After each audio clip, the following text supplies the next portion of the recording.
Jam 7 pagi, aku dan Kak Ardi telah sampai di outlet baru. Di sana, keadaan masih cukup lenggang. Maklum saja, kami biasa bekerja hingga malam. Jadi paginya pada sering tertidur hingga waktu kerja menjelang. Aku dan Kak Ardi beberapa kali mencoba mengetuk pintu depan outlet.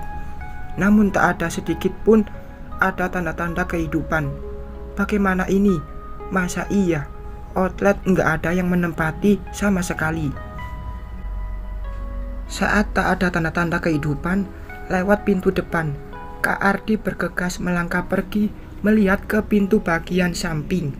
Outlet baru ini bukan bangunan ruko seperti outlet sebelumnya, melainkan sebuah bangunan kuno berlantai satu saja.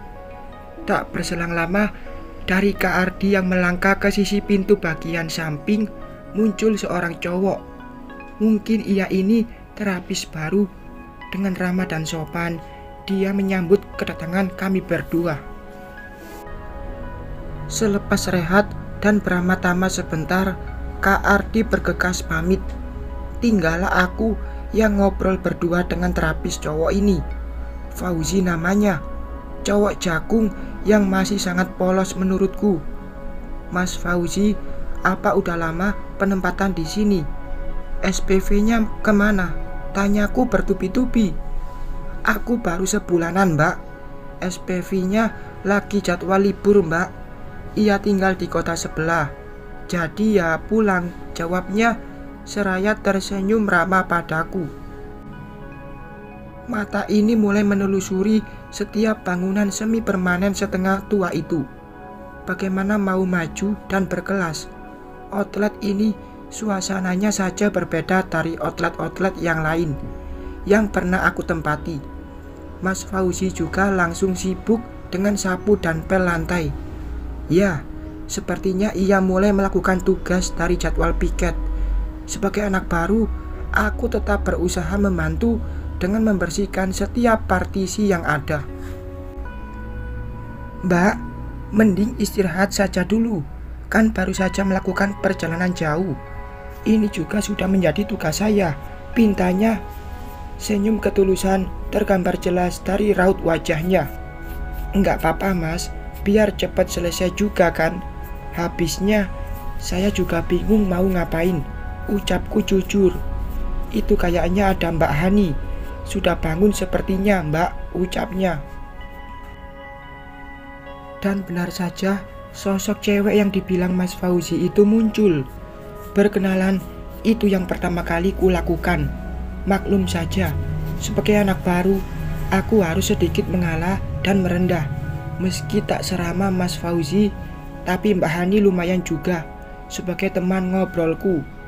Tak berselang lama, ia lantas pamit untuk melaksanakan tugas piket harian dan mandi tentu saja. Kamu lagi ngapain mas? Tanyaku pada Mas Fauzi. Ia tampak tengah asik di belakang. Nyiapin bumbu buat masak mbak, ucapnya santai. Jadi di sini masaknya mas? Perkakasnya juga cuma itu aja? Tanyaku sedikit penasaran. Iya mbak, ini udah lumayan kan? Mbak Mita juga bisa kok ikut gabung masak bareng. Tiap pagi bisa berbelanja di tukang sayur yang manggal di seberang jalan, tuturnya padaku. Ku balas ucapan Mas Fauzi itu dengan sedikit senyuman. Sedikit miris buatku di saat outlet besar dilengkapi dengan berbagai fasilitas yang memadai. Di sini kutemukan fasilitas yang serba minim, termasuk juga tempat tidurnya. Jauh dari kata sederhana. Jelas, ada sedikit keterkejutan dari dalam diriku. Udah matang mbak, ayo kita sarapan bareng-bareng. Itu Mbak Hani juga udah siap, ajaknya padaku. Makasih mas, entar siang saja. Saya sudah sarapan kok. Jadi kalian berdua saja yang makan duluan, tolakku halus. Saat ini waktu yang kutunggu menurut Mbak Tias, salah satu terapis di sini. SPV sebentar lagi bakalan datang. Aku tak sabar seperti apa orangnya. Waktu di Denpasar dulu pernah aku dengar, segelintir kabar miring tentangnya. Namun aku kurang begitu menghiraukannya. Mbak Mita, entar kalau ketemu sama Pak SPV, jangan kaget ya. Harap dimaklumi saja, ucapnya sedikit berbisik. Memangnya ada apa, Mbak Tias? Tanyaku penasaran. Semoga saja ia tak berperilaku yang aneh-aneh. Itu sudah cukup bagiku. Meski bagaimanapun orangnya, yang namanya pemimpin tetap harus dihormati dan dihargai. Mas Dion, kamu sudah datang. Ini ada terapis baru, Mbak Mita namanya, ucap Hani saat cowok itu tiba. Selamat datang Mbak Mita. Maaf ya, kemarin saya lagi libur, ucapnya padaku. Iya mas, semoga saya bisa diterima di tempat baru ini, ucapku merendah. Mbak, mumpung lagi nggak ada orang, sekarang aku quality control dulu ya, biar saya tahu seperti apa massage Mbak Mita, tuturnya padaku. Siap mas, jawabku singkat. Dia pikir apa? Aku ini terapis kemarin sore. Aku sama dia saja masuk dan masa kerjanya juga lamaan aku. Demi menghormati dia sebagai atasan di sini, aku bergegas menuruti permintaannya. Di ruangan terapi, aku memberinya massage seluruh tubuh. Hampir 2 jam lebih aku melakukannya. Namun tak ada komentar sedikit pun tentang massage yang aku berikan. Kami berdua hanya sesekali saja ngobrol untuk memecah kesunyian. Gimana mas, massagenya saya? Apa ada yang kurang atau apa gitu? Tanyaku padanya, biar dia tahu rasa. Sudah bagus sih mbak, nggak ada yang kurang kok, jawabnya singkat. Suruh siapa pakai acara senior di quality control sama junior? Nggak bisa menilai juga kan akhirnya. Saat massage selesai, ia langsung menawarkan diri membersihkan bekas massage yang sedikit berantakan. Setelah acara itu, dia terlihat sedikit sungkan denganku. Tapi tetap saja, ia memang sifatnya tengil. Pantas saja, terapis yang lain sering menilai jika sikapnya sedikit buruk. Mbak Mita, udah bangun mbak, sapa Fauzi padaku. Sudah mas, sedari subuh tadi malahan.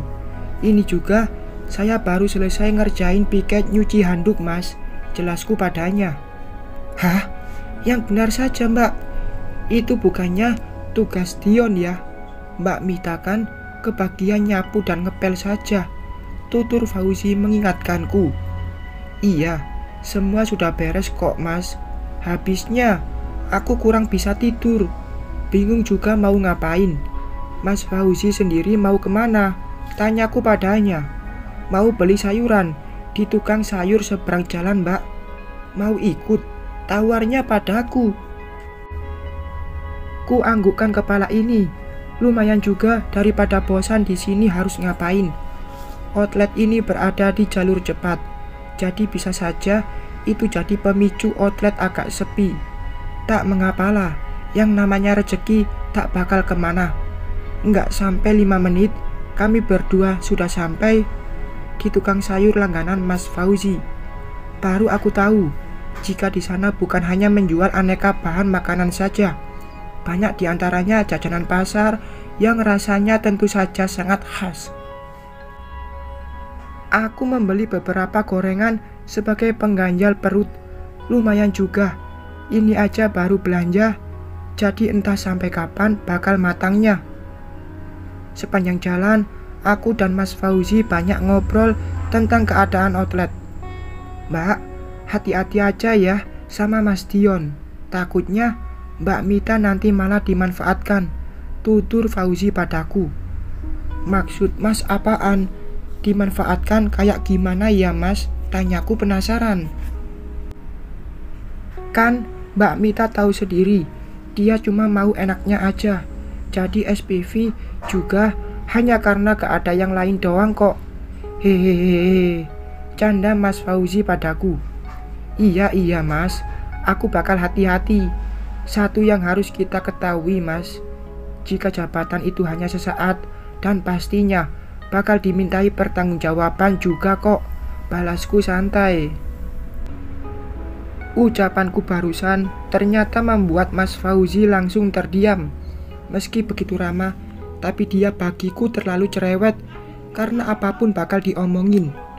Ya, meski terkadang sangat membosankan bagiku. Suasana jalanan Solo, Jogja cukup ramai. Kami berdua harus berhati-hati dan yang pastinya harus ekstra sabar menunggu jalanan lenggang. Tak jauh dari tempatku menyeberang ada lampu merah. Jadi kesempatan ini biasanya langsung kami gunakan untuk menyeberang secepatnya. Bersambung.